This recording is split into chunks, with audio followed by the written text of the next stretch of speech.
Y ISI number one. आखिर ISI number one पर क्यों है? पाकिस्तान एक छोटा सा मुल्क है और इसकी इकॉनमी भी ठीक नहीं है। फिर भी इतने छोटे मुल्क की एजेंसी नंबर वन पर आखिर कैसे? मेरे ख्याल में तो सीआईए को नंबर वन पर होना चाहिए, मगर फिर भी आईएसआई नंबर वन पर। तो आइए इस सवाल का जवाब हम ढूंढते हैं इस एपिसोड में। सबसे पहले नजर डालते हैं कि आईएसआई कब बनी। आईएसआई बनी 1 जनवरी 1948, लगभग आज से 74 साल पहले। इसका हेडक्वार्टर इस्लामाबाद में है। अब जी आपके लिए एक चीज़ जानना बहुत ज़रूरी है कि आखिरकार आईएसआई का बजट कितना है। कुछ ज़राए से मालूमात और सर्चिंग के बाद जो हमें मालूमात पता लगी है, उससे ये ज़ाहिर होता है कि इसका बजट है तकरीबन 300 से 400 मिलियन डॉलर। मगर ये फाइनल बजट नहीं है। तो इसके लिए हमने सोचा कि हम ये चेक कर लें कि पाकिस्तान का डिफेंस बजट कितना है। आए जी देखते हैं कि पाकिस्तान का डिफेंस बजट कितना है। पाकिस्तान का डिफेंस बजट है 7.5 बिलियन डॉलर। और अब हम देखते हैं कि पाकिस्तान का बजट कितना है। तो पाकिस्तान का मुकम्मल बजट है 47 बिलियन डॉलर। और अब आप हैरान रह जाएंगे कि हम आपको दिखाते हैं कि अमेरिका का डिफेंस बजट कितना है सन 2022 का। तो जी अमेरिका का डिफेंस बजट है सन 2022 का 722 बिलियन डॉलर। इतना ज्यादा बजट है अमेरिका का, फिर भी सीआईए की जगह आईएसआई नंबर वन पर। तो जी अब हम देखते हैं कि आईएसआई के ऐसे कौन से कारनामे हैं कि वो नंबर वन पर है। 1985 में सीआईए एक मिशन लॉन्च कर चुकी थी, जिसमें वो पाकिस्तान और चाइना को टैकल करना चाहते थे। इस मिशन में पाकिस्तान को 1972 के हादसे के बाद मजीद 2 टुकड़ों में तकसीम किया जाना था, ताकि इंडिया पूरे खित्ते पर कंट्रोल कर सके और चाइना को गर्म पानी तक ना पहुंचने दिया जाए। इसका पता हमारी एजेंसी को उस वक्त लगा जब 1988 में इनकलाब ईरान हुआ। इनकलाब ईरान के दौरान तेहरान के अंदर मौजूद अमेरिका के सफारत खाने पर कब्जा कर लिया गया और वहां से जो पेपर मिले वो हमारे एजेंसी तक पहुंच गए, जिनको पूरी दुनिया में सीक्रेट फ्रॉम तेहरान के नाम से जाना जाता है। जब उन पेपर्स की आईएसआई ने मुकम्मल छानबीन की तो उसके बाद उन्होंने इस तरह का प्लान मुरतब दिया कि सीआईए का ये मिशन बुरी तरह नाकाम हो गया। आपको पता है कि फरवरी 1984 में इसराइल और इंडिया ने साथ मिलकर पाकिस्तान के न्यूक्लियर हथियारों को ख़त्म करना चाहा था और इसकी रिपोर्ट आईएसआई ने जनरल ज़िया को कर दी। जनरल ज़िया ने हुक्म दिया कि अगर इसराइल और इंडिया इस तरह की कोई भी हरकत करते हैं तो उसके रद्द अमल में हम भी इसराइल और इंडिया के तमाम तर न्यूक्लियर प्लांटों को ख़त्म कर देंगे और उनके भी न्यूक्लियर हथियारों को ख़त्म कर दिया जाएगा। तो इसके लिए जो मिशन तरतीब दिया गया उसे सुसाइड मिशन ही कहा जाए तो बेहतर है, क्योंकि यहाँ से जो पाकिस्तानी एयरफील्ड से जहाज उड़कर इसराइल पर हमला करने जाते हैं तो उनके लिए रीफ्यूलिंग की कोई सहूलत मौजूद नहीं थी। बस ये वन वे मिशन था, जिसके मुताबिक यहाँ से सिर्फ जहाज़ों ने जाना था और वहाँ पे इसराइल के न्यूक्लियर एजेंसी पर अटैक करना था और वहीं क्रैश कर जाना था। और अगर अटैक के दौरान कोई मिसाइल हिट ना करता तो जहाज़ को ही एज अ मिसाइल हिट करना था।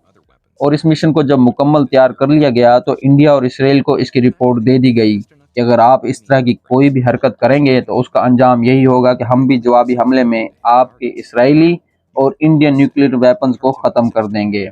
जब ये रिपोर्ट इंडिया और इसराइली एजेंसीज को दे दी गई तो उन्होंने इस हमले से पीछे कदम उठा लिया और पीछे हो गए।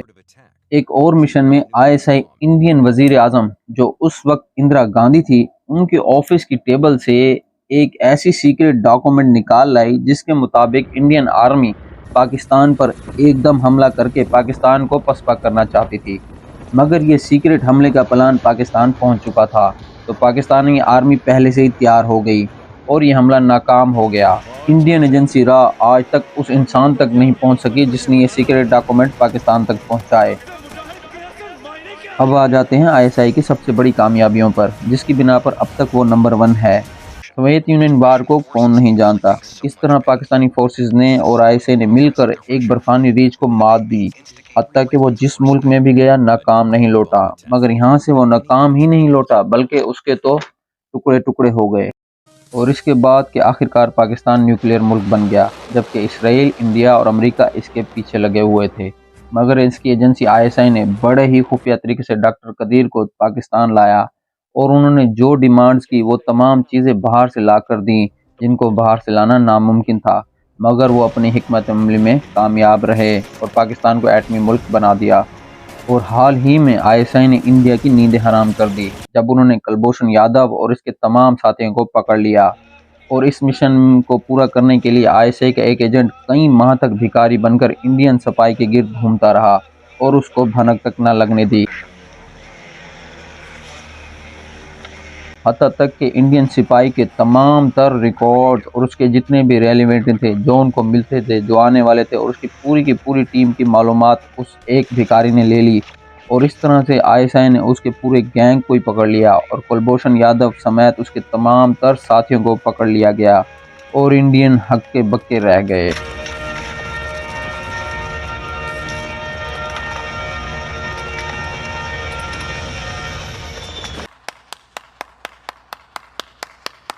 और अब बात करते हैं आखिरी मिशन पर कि कैसे आईएसआई ने अमेरिका को अफगानिस्तान से निकाल दिया।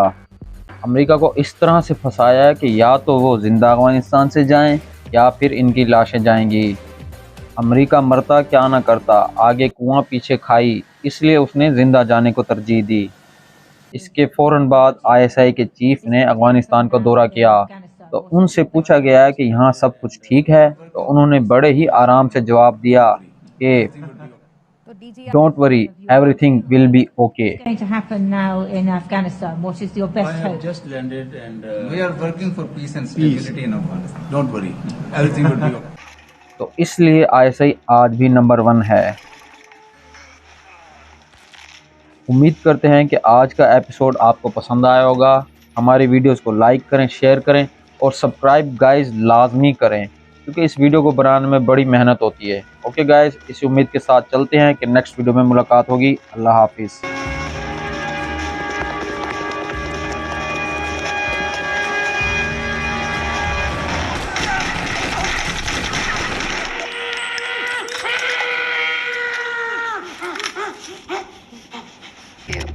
Are you Mr. Legion?